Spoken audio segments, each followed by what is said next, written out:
eu estava falando até com amigos americanos do governo Biden, né? Que teve toda a expansão fiscal de infraestrutura no governo Biden, né? Eu conversei com eles o que eles achavam, eles diziam horroroso. Eu disse, por quê? Porque é corrupção. Você dá dinheiro público. Deixa eu dizer uma coisa importante. A gente pensa que corrupção é uma instituição brasileira, né? É uma coisa que acontece em países subdesenvolvidos. Cara, os Estados Unidos paga um múltiplo por coisas que são importantes para a população, tá? Medicamentos modernos, tá? Ozempic, vamos falar, tá? Ou qualquer outro aí, câncer, tá? Coisas importantes, autoimunes, tá? Os Estados Unidos pagam em certas drogas dessas 5 a 10 vezes o que o resto do mundo paga. 5 a 10 vezes. Porque quem paga metade da conta é a viúva. Metade da conta, na verdade, é Medicare, Medicaid que pagam. Uhum. E você consegue, via um lobby, via grupos de interesses, fazer com que os Estados Unidos mantenham uma estrutura em que essas empresas possam cobrar 5 ou 10 vezes o que cobram fora dos Estados Unidos, na pretensão de que você precisa disso para que o desenvolvimento de novas drogas apareçam. Tá? Você tem coisas como que financiam drogas raras, que eu acho, tipo assim, humanamente, logicamente necessárias, mas você tem que pensar que o fiscal é para o benefício de todos. Quando você coloca o fiscal para o benefício de grupos muito pequenos, você começa a entrar nesse tipo de... Quanto é que realmente... Você vê uma empresa de drogas que atendem 10 mil pessoas valerem 20 bilhões de dólares. Porque existe o incentivo do governo para que você mantenha aquele prêmio e que não haja competição em cima daquilo. Tá? É só você olhar, pega as principais drogas do mundo, as 10 principais drogas do mundo, pega preço médio nos Estados Unidos, pega preço médio no resto do mundo, você vai ver a disparidade que é. Sim. Então, quando você coloca dinheiro público para funcionar em qualquer lugar do mundo, dinheiro público não tem dono, querido. Dinheiro público vai ser mal gasto. Tá? Então, no Brasil aconteceu isso. Você para pensar o que está acontecendo. Por que a gente vai ter um encontro com o convidado tagarela? É bom, né? Você faz uma pergunta, o cara sai falando. Mas por que a gente tem um encontro? Qual é o encontro que a gente tem? Tá? A gente está levando a máquina brasileira ao limite da máquina brasileira. Você aumenta a dívida PIB e ela vai crescer aí 4% ao ano. Vai ter uma recessão em algum momento. Eu não posso dizer quanto. Meu trabalho não é prever o futuro, é tentar entender a realidade. Eu não sei quando essa dívida essa recessão vai acontecer. Você diz por conta dos juros muito elevados, freando a economia? Não sei, recessões você não sabe. Pode ser porque o preço da commodity cai de novo no mundo. Tá. Pode ser porque eu tenho uma seca grande no Brasil, junto com o preço de commodities aumentando no mundo.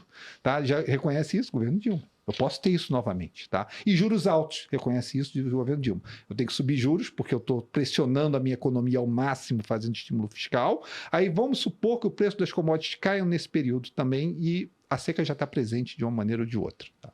Eu tenho uma quebra de safra, que eu não tive até o momento. Deus me livre, mas posso ter. Nesse momento, a dívida PIB deve crescer 8% ou mais por ano.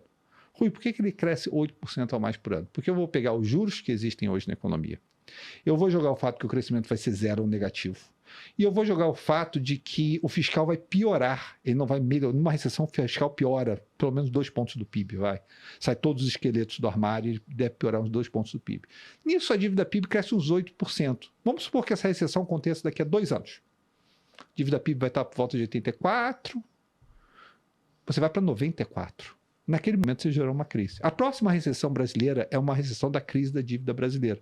Como também vou argumentar que a próxima recessão norte-americana, tá, que seja uma recessão financeira, porque as recessões americanas elas mudaram de figura, elas sempre agora são recessões financeiras. Tá? Você pega, não o Covid foi uma recessão médica, mas 2008, 2009 foi uma recessão financeira, 2000 foi uma recessão financeira com o estouro da bolha da Nasdaq, 91 foi uma recessão financeira com saving and loans, com novamente crise hipotecária, são funções da alavancagem do sistema. Tá? Na próxima crise brasileira, na próxima crise americana, nós vamos falar da brasileira que interessa aqui no momento, vai ser uma crise da dívida pública, porque as pessoas vão ver a dívida pública explodir, né? Esse conta corrente provavelmente vai continuar negativo, você precisar atrair as pessoas para dentro do país. E nesse momento você vai ter que ter um acerto de curva, chamado acerto de contas da sociedade. Tá? Porque as pessoas dizem assim, esse governo vai fazer a gente virar a Venezuela, vai fazer a gente virar a Argentina. Nenhum governo vai fazer a gente virar a Venezuela ou a Argentina. A gente vai fazer a gente virar a Venezuela ou a Argentina se a gente não tiver uma conversa séria em algum momento. Vocês sabem que isso tipo assim, as despesas obrigatórias não param de crescer em relação ao total de despesas. Você já passou de 90%. E aí isso tem a ver com a Constituição que você falou lá de 88. Que tudo é travado. Você não corta. No mundo você não corta despesa, você só faz elas crescerem mais devagar. No Brasil, pior ainda, porque tudo é garantia constitucional. Tá? Aí você. A parte não Verdade. obrigatória, o Congresso se apodera de boa parte dela, via as emendas do relator, que é o nome bonito do orçamento secreto que existia anteriormente. As emendas do relator fazem isso. E as emendas do relator, a gente tem que entender elas porque elas são. Elas são fiscal na veia. E elas são, na verdade, elas viraram orçamento de estados e municípios. A complementação de orçamento de estados e municípios. As chamadas emendas PIX, né? Você vai... E a gente tem que entender o seguinte, a parte do Brasil que não é obrigatória no orçamento, o Brasil tem um orçamento bem rígido até, tá? Cada vez mais a gente tira mais e mais poder do executivo, cada vez mais poder no legislativo, e o orçamento é muito rígido. Por isso que quando o executivo quer sair do orçamento, ele vai para a fiscal. Ele vai ali para o pé de meia, ele vai para o BNDES, ele tenta agir ao redor, né, da estrutura do orçamento brasileiro. Então, o que acontece? Você pega as emendas PIXs, né, ou as emendas que são dadas a quem? Aos deputados e senadores, eles vão privilegiar, né, a base eleitoral deles. É natural, você não faria a mesma coisa? Eu faria. Vão lá privilegiar. Esse gasto é extremamente, tem que ser por natureza extremamente mal gasto. Ele não segue um planejamento central. Tá? Ele vai, logicamente, ele vai para onde gerar maior impacto eleitoral, provavelmente uma piscina ou uma biblioteca local ou coisas do gênero. Se até na China ia para isso, você imagina no Brasil. Posso dar um exemplo disso? Isso é. Quando eu era adolescente, eu morei no Recreio, no Rio de Janeiro, e o Recreio, ele estava começando assim a ter asfalto em algumas áreas, né? E aí, numa praça, teve um deputado que fez uma quadra pro pessoal jogar futebol. Aí tinha uma faixa dele muito ampla, aquilo foi com emenda parlamentar. Meu Deus. É isso que você vai ver ao redor do país. Mas pior ainda... Quanto custou a quadra? Não tenho a mínima ideia, né? Mas acho que não foi barato. Mas pior ainda, é a despesa optatória, vira despesa optatória. Por que é a despesa optatória? Porque eu me lembro disso na faculdade, né? Você tem que fazer umas optativas, mas você tinha que escolher as optativas, as optatórias. Você escolhia, mas tinha que estar ali. É a mesma coisa, quando vira parte do orçamento do estado e do município, porque o prefeito local, o governador local já espera que aquelas emendas cheguem e ajudem, vira não só dinheiro mal gasto, mas vira despesa obrigatória de uma maneira ou de outra. Tá? Então, o orçamento do Brasil ele é completamente engessado, totalmente engessado. O problema é que, mantida a estrutura atual, olha, uma coisa que eu falo, quando eu falo do Brasil, eu gosto de enfatizar que o problema não é só do Brasil. Trump é uma pessoa que é um empresário, Trump é uma pessoa que não pode se reeleger. Trump é pela Constituição dos Estados Unidos. Trump é uma pessoa que não tem afinidade de longo prazo com o Partido Republicano, a não ser que tenha usado, já até financiou o Democrata no passado, tem foto dele abraçando ali Hillary, Bill Clinton. Agora, usou o partido como plataforma, como meio necessário para que ele atingisse o objetivo. Hoje eles, logicamente, têm maior afinidade. Mas Trump, ao tomar o poder, ele diz assim, olha, bota o Elon Musk aí para fazer o que ele quiser, pode aí cortar tudo, mas não me mexa em Medicare, Medicaid, saúde, e não me mexa em Social Security. Não me mexa em nada que seja um cheque para uma pessoa. Tá? Então, veja bem, mesmo nos Estados Unidos, land of the free, tá? Mesmo com o presidente pro-business, mesmo com Elon Musk que faz o foguete da ré, ele chega e diz assim, você não me mexa em Medicare, Medicaid, e não me mexa em Social Security. E sem querer reeleição. E sem querer reeleição. Ele só tá lá para fazer o certo. O cara tem quase 80 anos de idade, o cara tá lá para fazer o certo. Ele não tem outra missão que não seja deixar um legado de fazer o certo. Mesmo ele querendo fazer o certo, ele diz, aqui você não mexe. Tá? Então, quando chega nessa situação, por que ele não mexe nisso? Porque, embora ele não... minha cabeça, tá? Embora ele não possa se reeleger, ele tem uma eleição daqui a 2 anos, que é midterm elections, tá? Em que você renova a Câmara americana, a House americana. E se ele perder a House, ele perde poder. Né? E ele não entende muito, ele pode não entender de várias coisas, mas de poder entende. Cara. De poder entende bem. Perder poder é ruim demais. Poder deve ser muito bom, né? Tem aquela frase do House of Cards, né? Que é a McMansion, né? Que a mansão é a estrutura de madeira que erode com o tempo, né? Enquanto o poder é o templo de pedra que permanece. Ter poder deve ser maravilhoso, porque uma vez você dá poder para uma pessoa, ele não quer largar o poder de nenhuma maneira. Né? De alguma maneira aquilo deve ser muito gostoso. Deus queira que eu não passe por isso, porque parece uma tentação que você não quer, parece aquela coisa do Anel 1, né, do Senhor dos Anéis, My Precious, né, você não quer largar aquilo, então ele não quer largar aquilo. No Brasil, cara, a gente passa por uma situação que é muito semelhante. Qual é a situação? Você não corta, se você pegar cada eleição brasileira, da democratização, desde ali do Fernando Henrique, a cada eleição, o número de pessoas no Bolsa Família cresce mais ou menos 20%. Nossa. Você tem completamente uma descontinuidade em emendas públicas, em gasto público.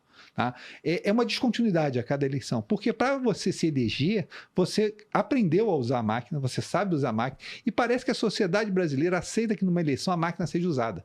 É mais ou menos assim, vão ser 6 meses de eleição? Vão. 6 meses é o último baile da República. Pode fazer o que você quiser, querido.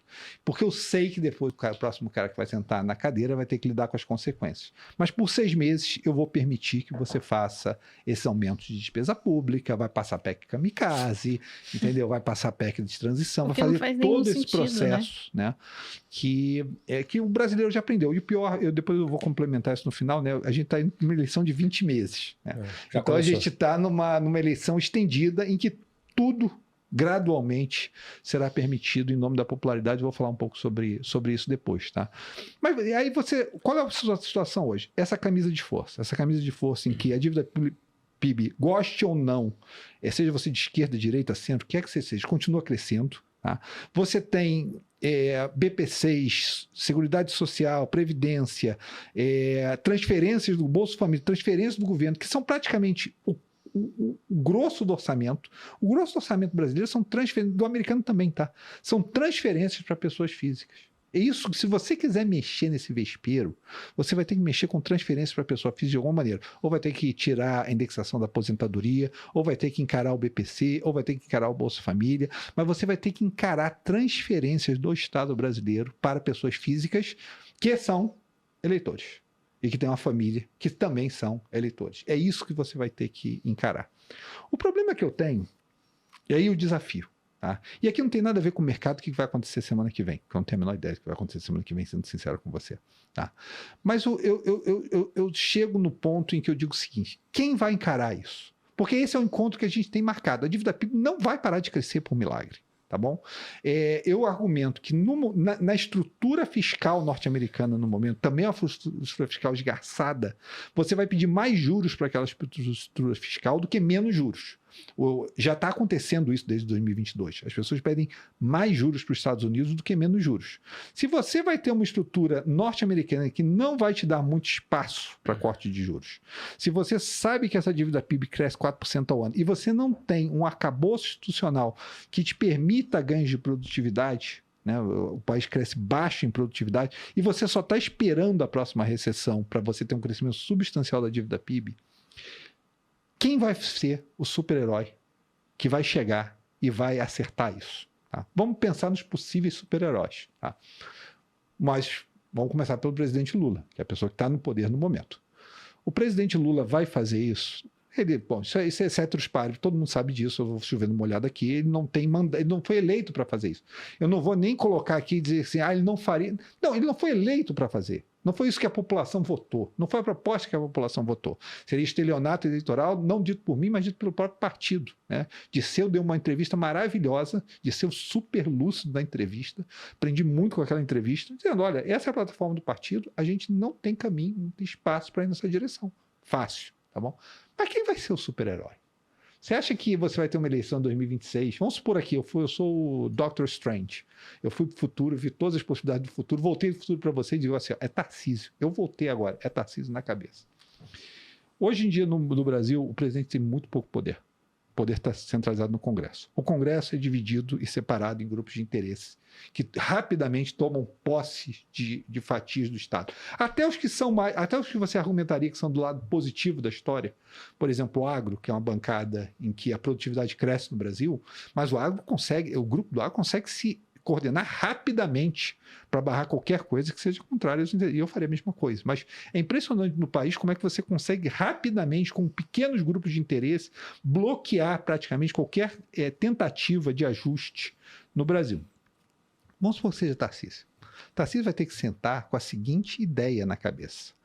Eu vou ter que reduzir o ganho real de transferências para pessoas físicas no Brasil para eu poder gerar um superávit primário de 3% mais ou menos ao longo de um período de tempo. É tipo teto de gastos. Ao longo de um período de tempo, porque no Brasil você não faz isso, é um corte de despesa no Brasil. Tá bom? E eu vou ter que passar isso no Congresso.